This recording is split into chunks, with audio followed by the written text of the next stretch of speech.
All right, Film 240, Introduction to Film students. Welcome to the extra double size mailbag for our class. We'll start off with a question from John. How do you feel about the after-the-fact addition of the piano soundtrack to the Gold Rush? And what do you think Chaplin would have thought about it?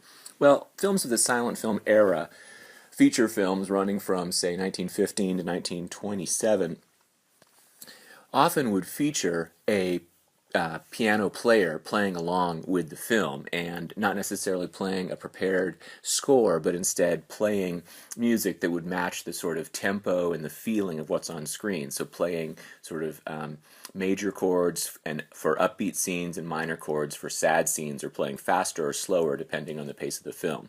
Larger production films would involve a prepared score and sometimes even an orchestra. So Chaplin understood, because he grew up with silent film. He was an early vaudeville performer when feature films really didn't exist in the United States and were merely shorts. And so he understood that silent film was part of a multi-textual production, that folks would go to see not just a film in the from between 1908 and, say, 1915. They would instead see a number of short films, possibly accompanying a live vaudeville act and some music. So he would have expected it. It would have been natural. That said, Chaplin was not necessarily thrilled about the incorporation of sound with his comedies, because he wanted his silent film comedies to be universal and not depend upon somebody's fluency in the native language. And as such, even in some of his talking films, as he directed them, his character would still not speak. Next up, how does the narrator decide which approach to take when narrating a film? I didn't realize there were so many different approaches to narration, and each production may affect the story differently. This is from Deanna. It actually links with a follow-up question by Megan, where she points out that the various types of narration can include first person, voiceover, direct address, third person, etc. The most important thing to remember, though, is that the primary narrator of every film is the camera. That unless there's merely a blacked out screen, it's the visual information that's telling us what we need to know first. That said, it depends on the nature of the film and the purpose that the filmmakers have. So, for example, in the film Double Indemnity, there's important voiceover offered by a main character of the film. The film's a frame story, so the film opens with the character speaking into a microphone, explaining why we have voiceover narration for the rest of the film, and then it concludes returning to the opening scene where he's again in his office speaking into his microphone. Similarly, Double Indemnity is from 1944. In 1950's Sunset Boulevard features some excellent narration as well. Similarly, as a frame story, the opening sequence features voiceover narration asking why there's a dead man floating in a pool that the police and reporters soon discover, and by the end of the film we discover who that person is and why the narration matters. Other times, however, the voiceover can be intrusive. So, for example, in our own film Blade Runner, 1982, the theatrical version, the producers felt that the film was too confusing, so they effectively required Harrison Ford and Ridley Scott to produce Harrison Ford's third or first-person voiceover. The 1992 re-release of the film called a director's cut, though Ridley Scott actually had no involvement in the release of that film, removed that voiceover, which many audiences found intrusive. Other times there's direct address. So, for example, while in 25th Hour, Monty is speaking to himself in the mirror, the fact that it cuts to scenes on the street effectively are addressing us, or addressing what is the characters on the screen depicting the various ethnic and racial stereotypes that he's pointing out. In Do the Right Thing, of course, we have the direct address of the audience in the sequence of, again, a series of characters of ethnic and racial stereotypes shouting racist and ethnicist epithets. And this is sort of just demonstrating the sort of heat of the city at this hottest day of the summer. In effect, it's dramatizing what it might feel like to have those racial slurs hurled at us and why people might hurl them at other people. Next question is from Chanel. Does narrating sometimes take away the excitement or the surprise we get from certain scenes? It depends. So, as I mentioned, Blade Runner's voiceover seemed intrusive to later audiences, but the voiceover for the film noir 1944 Double Indemnity and Sunset Boulevard is absolutely crucial and actually makes their plots more surprising. Our next question is from Alex. At what point did silent films become popular? And did dialogue become a thing? Was there one particular movie or film that was the first to change the game? Switching from a silent film to a non-silent film? Absolutely, and that film is 1927's Al Jolson's The Jazz Singer. And prior to that, there was dialogue, as we can see in the Gold Rush, but it has to be produced in the intertitle cards. That proved intrusive, and so with 1927's The Jazz Singer and its success with synchronic sound, the film actually features very little dialogue and primarily singing. Nevertheless, the studios immediately understood the significance of synchronic sound and scrambled to make sound available in all of their theaters and in all of their films. Clearly, our film for this week, I believe,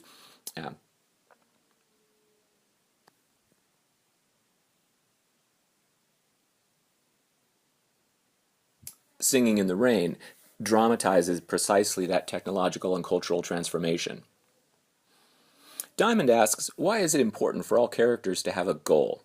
Well, this is a great question. Our book points out early in one of the first couple of chapters that film narrative is often focused on one or a handful of characters who have one goal or multiple, perhaps competing goals. That's necessary to drive the plot forward in a conventional feature narrative fictional film. We can see that experimental films, such as Meshes of the Afternoon, characters may not so clearly have a goal.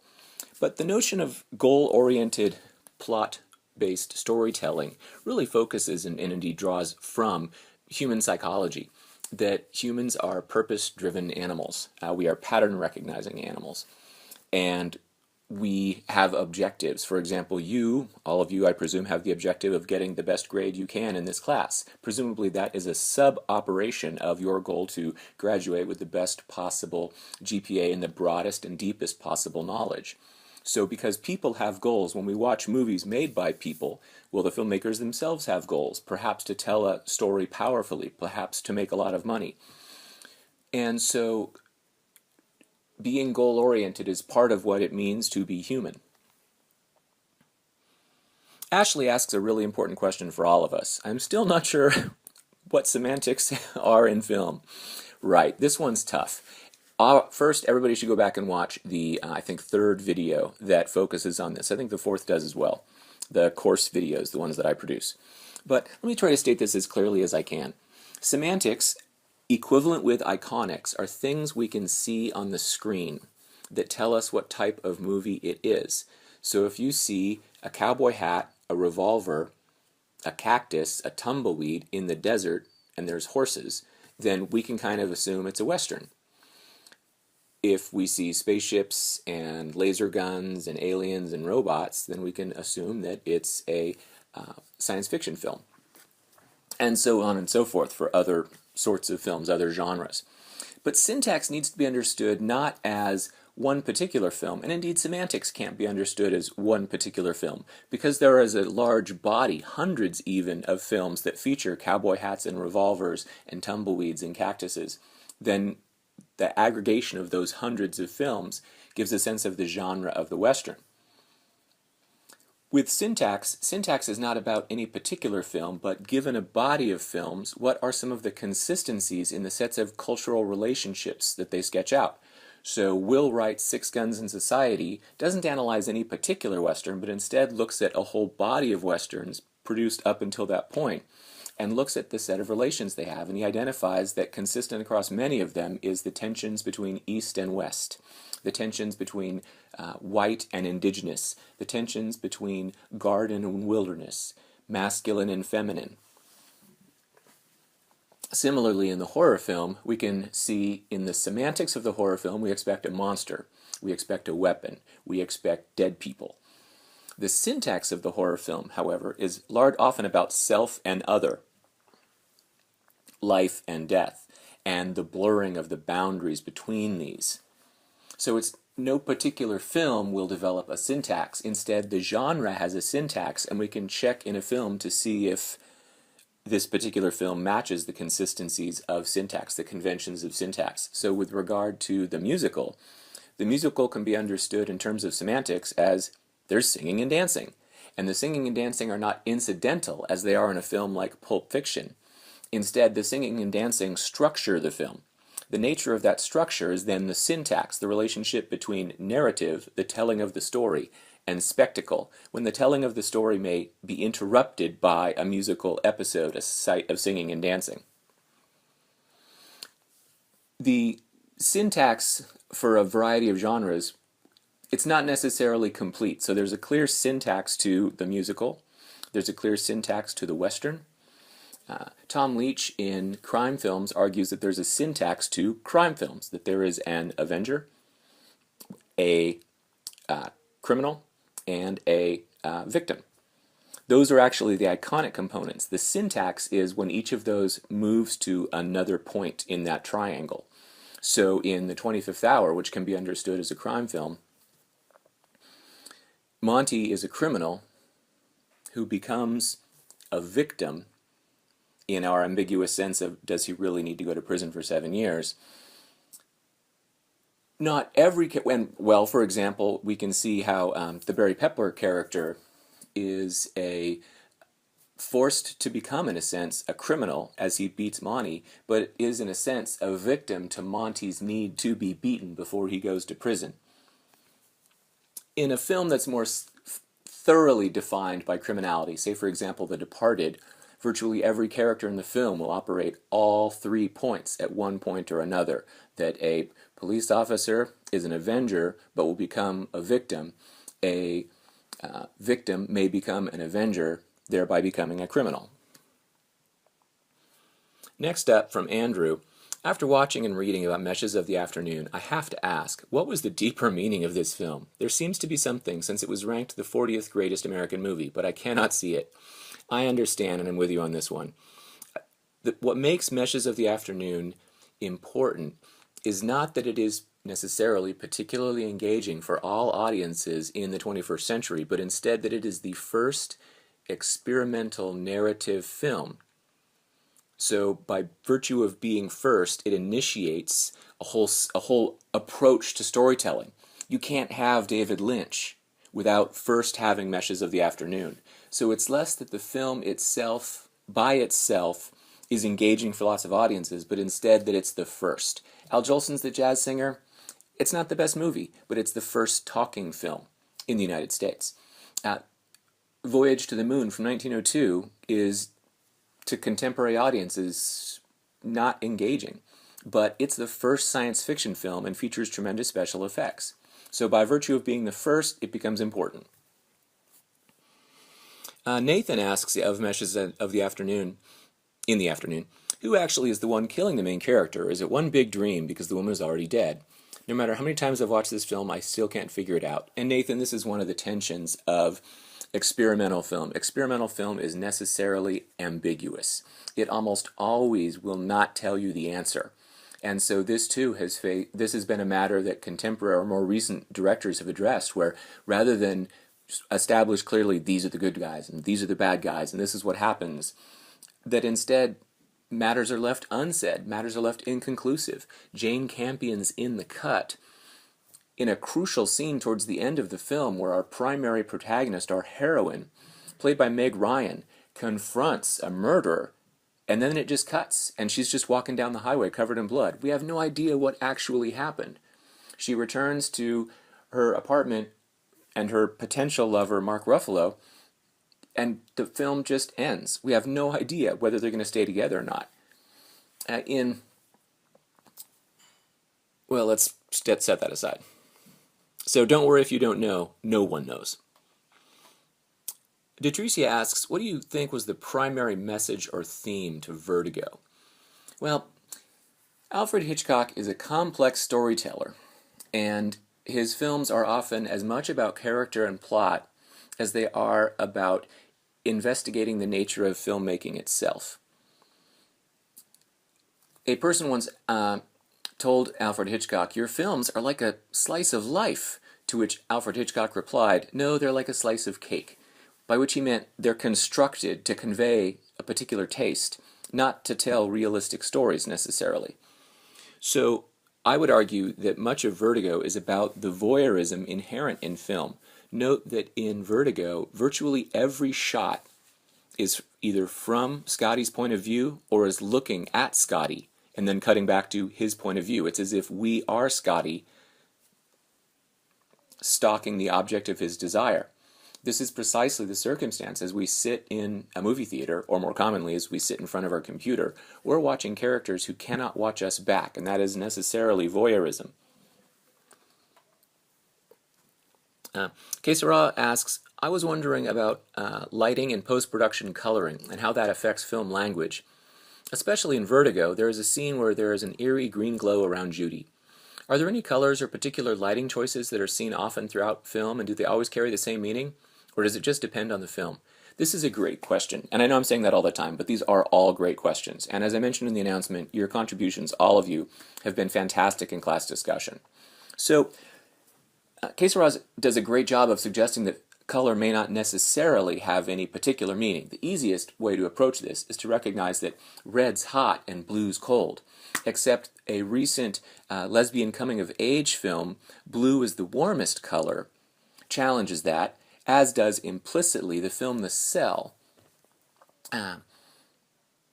which at one point features a horrific moment in a dream world of Vincent D'Onofrio as this monster, this demon, walking forward, and hooks in his skin are attached to a pulley, and thus in the background these deep red tapestries are pulled back. So it's a very cold, dangerous scene. So filmmakers make particular colors have meaning. Now that said, colors in context can have some meaning of their own. So a red rose, the redness of the rose conveys a different meaning than the white of a rose in the context of a US or Western European culture which understands red roses to be symbols of love and white roses to mean something else.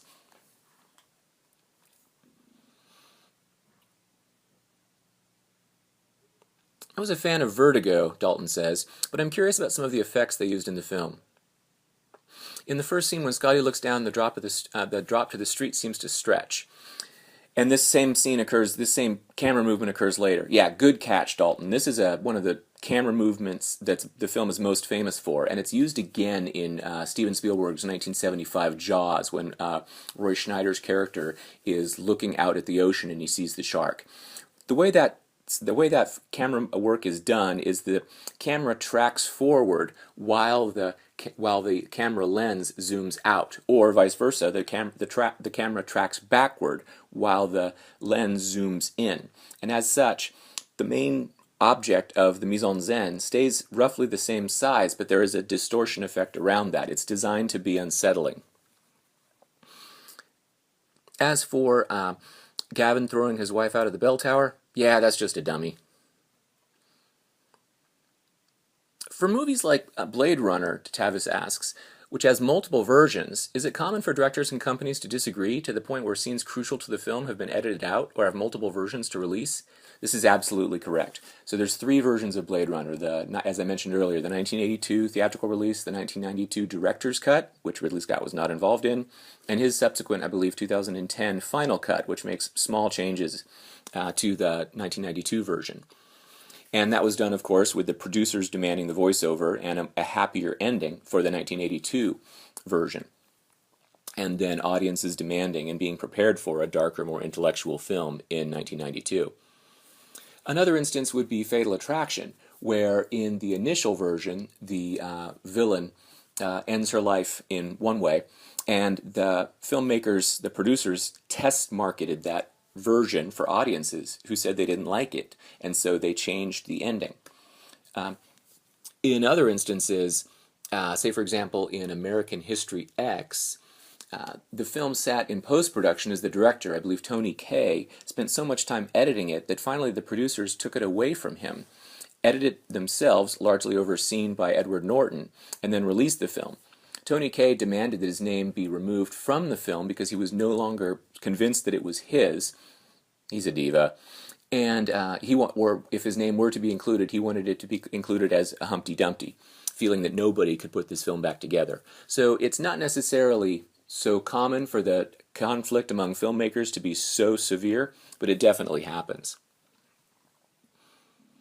Our next question is from John. In the movie Do the Right Thing, how did you interpret the shot near the end with Radio Raheem lying flat on the pavement, dead, with his jewelry that spelled love at the front of the shot?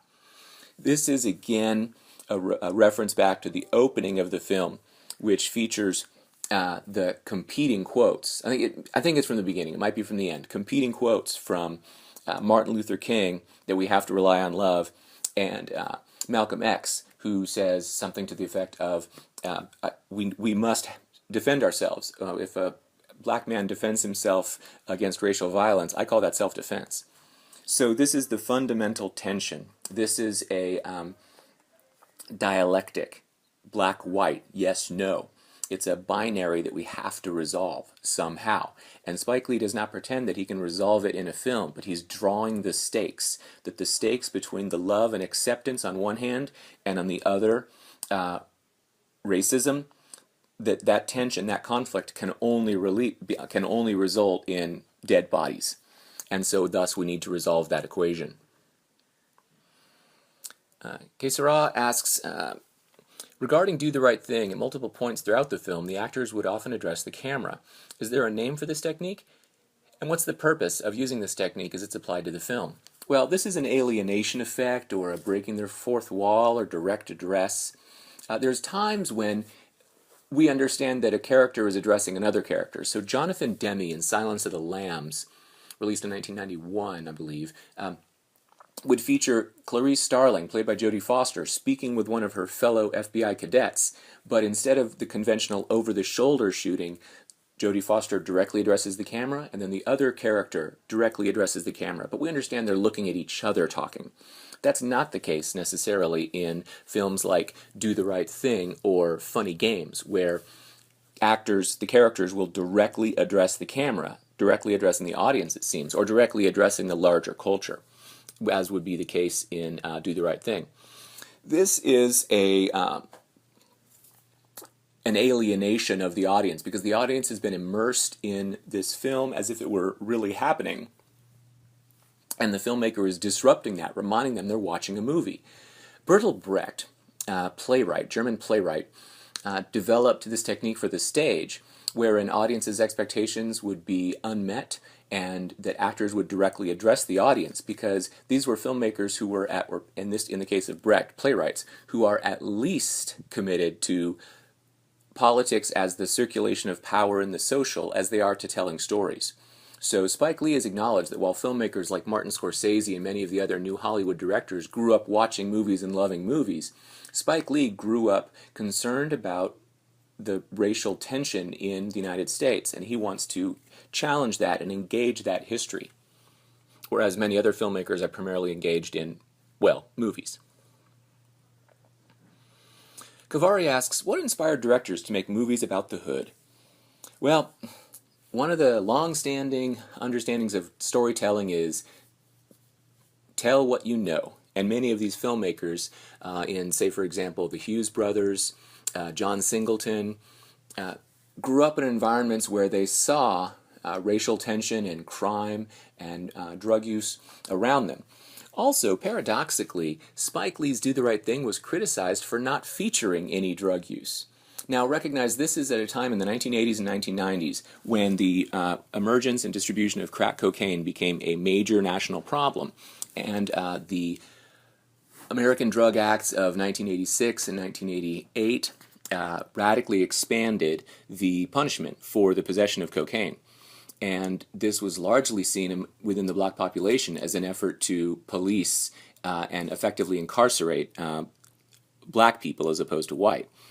So the filmmakers making movies within the hood are, well, in the case of Menace to Society, this is the truth, this is what's real, trying to tell their stories because they didn't see themselves on screen. In many films of the 1980s, they're tremendously whitewashed. There's very few black actors playing major roles. So then, of course, in 1989, we have Do the Right Thing, lacking any representation of drug use, and also in 1989, Driving Miss Daisy. And directors like Singleton and the Hughes brothers felt that this was insufficient, that it was ignoring a crucial aspect of American and African American experience. So they wanted to tell their stories. Alex asks, did hood films have any influence on hip-hop music as it aged through the years, or did hip-hop music have any influence on how hood films became established? The two seem to go together. You're absolutely right. They absolutely do go together. With the original Boys in the Hood, of course, it features Ice Cube. Juice features Tupac. And this tradition continues through, at least I believe, Hype Williams' 2000 film. Belly, period.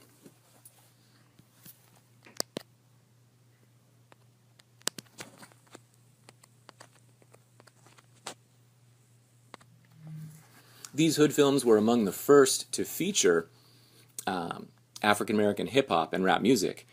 Of course, well, actually, Colors in 1988, featuring Dennis Hopper and Sean Penn, and the 1989 Do the Right Thing were the first two to make rap music central to them, but then that becomes saturated through most of the rest of the hood films. Chanel asks, a lot of these hood films use natural sounds and lighting. Was this because of the timeline of the film or to make the good films more relatable to audiences, particularly black people and their struggles? These films are absolutely connecting to and telling the stories of black people and their struggles. The sounds and lighting, especially the lighting, is often dark. The mise-en-scène is often dark, and this is a convention dating back to film noir of the 1940s and 50s, wherein the dark mise-en-scène conveys dark thematic components. So while the conclusion of Menace to Society features a murder in the bright lights of a suburb, that is in contrast to most of the conventions wherein murders take place in the dark of night. Ben asks a really great question. How can hood films be exploitative towards African Americans if they're made by African Americans? And it's an excellent point. We would look back to the blaxploitation films of the 1970s. Sweet Sweetback's Badass Song by Mario Van Peebles, an X-rated film featuring many black characters that was partially underwritten in terms of its funding by Bill Cosby because he wanted a film to tell the stories of black life. Then there's, of course, Shaft and Coffee. And there's a number of these films that feature either, in the case of Shaft, yes, he's a detective, but he is also a big, masculine, violent, sleeps with lots of women detective. So in the blaxploitation films of the 70s, black people were conforming to largely held stereotypes that black men are powerful, virile, and best understood by their guns, and that black women are hypersexualized, and that all of these black people are involved with crime and drugs. So we can see some of this sustained through the hood films of the 1990s. Now, these hood films, I would suggest, function in a different capacity as exploitative. What I would suggest these films are doing is they're capitulating at once to black storytellers' desire to tell the stories of black life, but they're also matching white expectations of what black life is. Because I guarantee you there were black men and women at Harvard and Yale in the early 90s, and those stories aren't being told, right? Because those aren't necessarily the stories that the mass audience of the United States is terribly interested in, for reasons that I think are obvious. So, to exploit need not be understood in every context as absolutely horrible, right? That if a young man, 15, has a great singing voice and his dad becomes his manager and makes him really successful but also takes all of his money, then that's exploitation in a very negative sense. But in this class, I'm attempting to sort of exploit your interests, I suspect, in some films that might prove more engaging for you. And I was successful to the degree that there were a whole lot of questions about Do the Right Thing and hood films. Similarly, while at times I've required films that will distance you, that will often alienate you, as is the case with Meshes of the Afternoon, I'll also show what are effectively, in a stylistic sense, experimental films, like the Beyonce Formation video, because while the lack of clear narrative and the disjointing editing of Meshes of the Afternoon are confusing and alienating, those same two effects in formation most people find very pleasurable. So I'm exploiting what I expect to be many of your interests in relatively contemporary music to make a point. Which leads us then to our next music video. Detrucia asks, what is the message in the video that everyone is going crazy about in This Is America? Childish Gambino's video, early release of this track from his album, was released in May, and within a couple of hours it received over 40 million hits. Currently on YouTube, via Vimeo via YouTube, the video has been seen almost 360 million times. So clearly this song as a video in particular struck a sharp and strong chord. Now, that nearly 360 million hits, I'm responsible for probably 1,000 of them. The video is really, really important, and it's also ambiguous in that it is not clear. On one hand, it seems to be emphasizing black-on-black crime, given that a black man shoots another black man, and then a black man guns down a church choir. That said, especially in the instance of the church choir, we know, especially here in South Carolina, there is a clear historical precedent, and that scene is clearly commenting on it. The murder of 9 black men and women in a church in Charleston, South Carolina, by a young white supremacist male. By making the black man the one who's holding the gun, the villain, in a sense, the one who's murdering, draws attention to it's shocking in the same way that the man singing the happy song on the guitar, and then the happy, smiling Donald Glover is Childish Gambino, and then the surprising execution with the hood over the head invokes a whole lot of understandings of execution that might be deeply troubling for people in the United States in the 21st century. The film is complex in lots of ways. Things you'll note, such as after Gambino executes the first man, he hands the gun to somebody who carefully cradles it in a cloth. And similarly, after he's tossed the AK-47, he hands it back to a man who carefully wraps it in a cloth, suggesting that our contemporary American culture values guns more than it values lives. Clearly, this conversation is playing out in our country right now regarding gun control. There's other instances in the film, such as, for example, after the 2 shootings that the Gambino character performs, he's not pursued by the police. He's not pursued by the police until he smokes a joint, and then he's running away.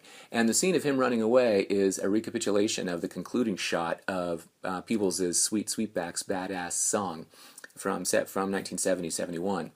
So it's a complex, rich video that doesn't have just one message, but many. It's a self-conscious critique of the degree to which folks who are challenging Black Lives Matter attempt to say, well, what about black-on-black violence? That's precisely why this video deploys black people killing other black people, but the black person killing other black people is clearly a stand-in for white people killing black people. This film is clearly informed by the Black Lives Matter movement and, of course, the history that informed and indeed instigated the organization of that group. Next question is again from Tavis. During the production of a film that goes through seasons of the year, do they break the shooting into different months or try and film it during a section of the year and rely on editing to make the scenes more realistic?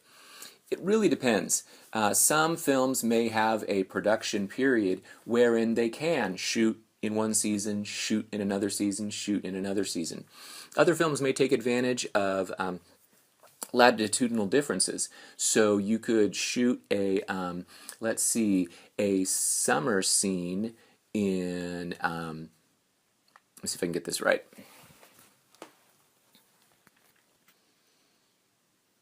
Okay, so you could shoot a summer scene in Spartanburg in early October, and then head up to the Northeast and shoot a fall scene a week later, because, of course, the leaves would have begun to turn earlier in the north as opposed to the south.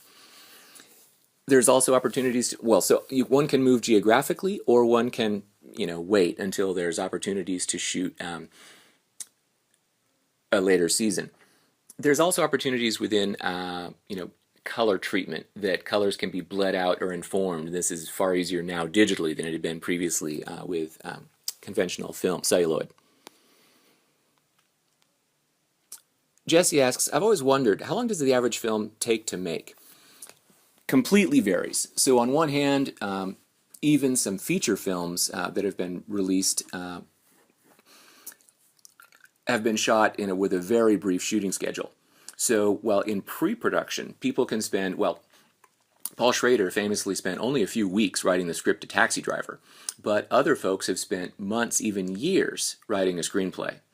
And then the shooting schedule so thus production, again, might take place in 16 rapid-fire days, but at the other end of the spectrum, we could see a film like Boyhood, which was shot over a decade, I believe, so that an actual actor could actually age. Now, clearly, most films are not shot on that kind of timeline for that kind of verisimilitude, that kind of realism, that kind of, rather than have you use a tremendous amount of makeup, as in Citizen Kane for Orson Welles' character, or using makeup and special effects for The Curious Case of Benjamin Button to dramatize Ben Pitt's character, Benjamin Button, aging. Brad Pitt, sorry. But most films, feature films, may spend, again, years in pre-production, perhaps because the script is stuck in studio purgatory as producers decide whether or not they're actually going to film it. This happened with Blade Runner, for example. Then a production schedule typically will be about 100 days. Sometimes for a would-be blockbuster with lots, especially if there's challenges in production, as there were, say, for example, with Titanic, the production schedule may span over a year. Then it depends how long a film spends in post-production. So with Apocalypse Now, for example, the film spent 3 years in post-production as Walter Murch did the sound editing and Coppola agonized over the editing of the film. Typically, though, a year and a half is a sort of useful rule of thumb for a film going from a nearly complete script to being in the theaters. Nathan asks, when critics say a movie is done well at the box office, what do they really mean by that? Well, they refer to how many tickets have been sold and thus how much money has been made. So when we talk about box office, then we're talking about the gross ticket sales of a film. Now, the gross ticket sales are not necessarily the declaration of whether or not a film is profitable, because that doesn't take into account its budget. So we could look at a film that makes $120 million and say, wow, that's really successful. But if it cost $180 million to make, well, no, it was not successful. It actually lost $60 million plus the probably $40 million that was spent on marketing the film. So box office is a insufficient measure of the popular success of a film, because we also need to look at how much it cost. And we also need to recognize that that money the film makes doesn't all go back to the studio. A large chunk of it, often 50%, is kept by the theaters themselves, the exhibitors, and then the film's subsequent net profits are distributed across many different places. Studios will often do clever financing to make it seem as if the film hasn't made as much money, and so therefore they can be taxed at a lower rate. Brady asks, has the advancement of special effects made the science fiction movies more popular today than they were in previous years? And this is absolutely the case. And unfortunately, to the extent that for would-be blockbusters, they are almost always science fiction films, which is unnecessarily limiting on what sorts of stories get told. So while there were science fiction films of the 1920s and 30s, notably in the United States in 1936, something about tomorrow, I don't remember the title,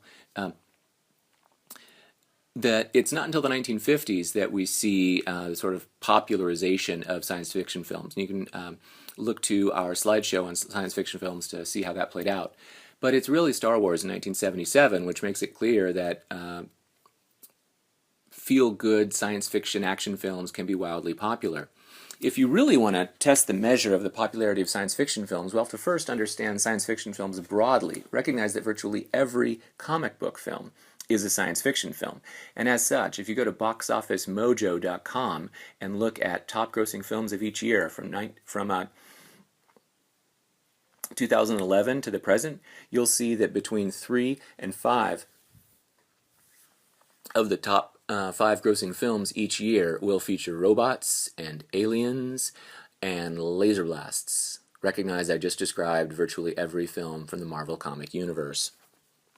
Marvel Cinematic Universe. Brady asks also, does history still have the same effect on movies as culture as it has in the past? So we don't really see movies as westerns or movies about World War II. So here there's two ways I think that are important to understand history in film. So on one hand, a film could be a historical drama. So it can be set in some prior era, Gladiator, for example. So in that sense, the film is about history in some capacity, whereas films set in the present are about the present, which since we live in it, is kind of naturalized and almost invisible to us. But I think a better way to think about history in film is the degree to which history informs film, shapes film. So on one hand, the film Bonnie and Clyde, 1967 by Arthur Penn, starring Faye Dunaway and Warren Beatty, made in 1967, but it's set in roughly 1930. No, it's set in 1933. So in that sense, it's a historical film. That said, though, the film's explicit violence and its emphasis on anti-heroes, so rather than good guys and bad guys, in a sense, the bad guys are the good guys. The police end up sort of being offered as the bad guys. This matches the counterculture tenor of the 1960s United States. And in one scene, during the explicit violent action, where a character is shot in the skull and part of their skull flies off, that most critics recognize that as a clear gesture to the assassination of John F. Kennedy in 1963. So in that sense, what's happening in the United States in the 1960s is shaping what shows up in a 1967 film that is set in 1933. Similarly, we can look at some of the Transformers films and point out that an American military fighting an alien enemy is taking place in the desert, because since 2002, United States audiences' understanding of war contemporarily is that it takes place in the Middle East. Films like 25th Hour directly reference aspects of history, such as the Rockefeller drug laws that are invoked by the DEA agent to Monty, pointing out that there's minimum sentencing guidelines, meaning that he's doing at least 7 years. So in that instance, Spike Lee and David Benioff are commenting directly on the American Drug Enforcement Acts that were passed in the 80s and reaffirmed in the early 90s. Kavari asks, in the Nike commercial, I noticed they weren't using a traditional style to sell their product. What exactly was Nike trying to say? Well, Nike was in effect having a contraventional ad. Most ads for Nike shoes and for Gatorade feature exceptional bodies, male and female, doing exceptional things, training, being athletes, being tremendous athletes. And that's great, yet most people who buy Nike products are not exceptional athletes. We may aspire to be like them, but it can still be a bit disheartening if you watch, say, an old Gatorade commercial of Tim Tebow benching 315, and then you look at yourself in the mirror. Or if you prefer, if you're a woman watching an exceptional triathlete train, and then look at the shoes, and then look at yourself, might want to just throw the shoes in the trash. So what's fascinating about this commercial is it goes to the opposite extreme. And also note the stylistic of it, where instead of the rapid-fire cutting and powerful, grinding, rapid-paced music of the typical advertisement pitching athletic products, it's slow and it's a long single take. It's recognizing that a lot of people who buy shoes don't look like Olympic athletes. They look like this kid. And that's pretty okay. You can still go out there and be exceptional. So I find it sweet. I find it stylistically exciting. And also it's like any other commercial trying to sell something, which is fine. Lucas asks about the Nike ad as well. I was wondering how the producers decide when they have given enough examples to drive the point home. Is there a specific length for these types of ads that is proven to be most effective? It's less what's proven to be most effective and more what's cost effective. By this I mean, oftentimes commercials will initially be released in a long form, a 60 to 90 second version, and almost immediately thereafter it'll be condensed to a 30-second version.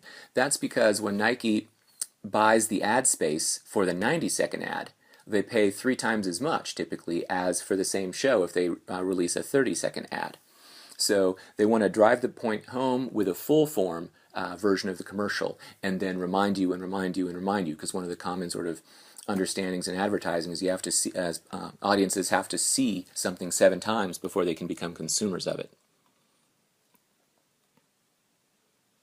Deja asks, is there a deep concept behind the film Yard of the Year, or am I overthinking about the main point? No, the fundamental matter in Yard of the Year is the husband father is clearly self-involved, just wants to read and be by himself, is doing a bad job teaching, doing a bad job of being a husband.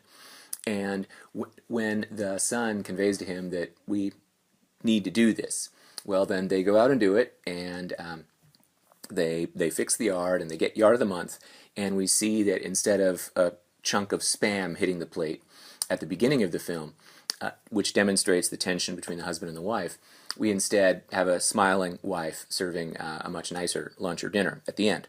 So I think of short films and short stories as they're jokes. Jokes have punchlines. They should be a punch. Whereas a narrative film, feature length, is a dance, like in Russian Ark, for example, telling an extended story involving many characters and many themes. And instead, with Yard of the Month, I see it just as a punch. Lucas asks, I noticed in your class video about editing that the program you were using looked to be fairly simple. For movies like Mad Max, for example, do the programs for editing look similar to the one you used, or are they much more complex? Well, yeah, they're much more complex, but they do look similar to what I was using. I was using Camtasia, which involves not only multi-track editing for audio tracks and video tracks, and multiple audio tracks and multiple video tracks. Recognize you need multiple audio tracks for dialogue, any music that's playing, and then Foley sound. And you might need multiple video tracks if it's a film like Timecode, which features 4 different shots broadcast simultaneously in the mise en scène, or in the opening of Apocalypse Now, or with superimposition, there's at times 2 or even 3 visual tracks. But yes, if we go up from Camtasia, we're going to get to something like Adobe Premiere Pro, which we have here on campus, and it has much greater capabilities for working with film editing. And beyond that, there's Apple's Final Cut Pro, and then there's industry standard matters above that, I believe, like Red. Deja asks, to conclude our mailbox, or our mailbag, what types of films are your favorite and why? So, my favorite types of films are, well, let me clarify this. So first off, I probably only go to the theater about once or twice a year, and I mostly go for Star Wars movies because, well, to answer your second question, which is what influenced you to study film, Star Wars influenced me to study film. I was 5 years old when Star Wars was released in 1977 in May, and my parents and myself and my brother sat in our van. Well, actually, my dad stood in line for an hour and a half so that we could then go see the film, and it blew my mind. And that film effectively babysat me and my brother. We, in 1980 to 83, would take the bus downtown and walk to the theater, and we'd sit there and watch Empire Strikes Back, and then we'd sit there while they swept up the popcorn, and then we'd watch it again. Also, during that same period, my 1977 kindergarten teacher, Sherry Bishop, was one of the early adopters of VHS technology. So in 1980-81, she'd purchased an over-the-shoulder VHS recorder and a VHS player. My family didn't purchase, a tape player until like 1987.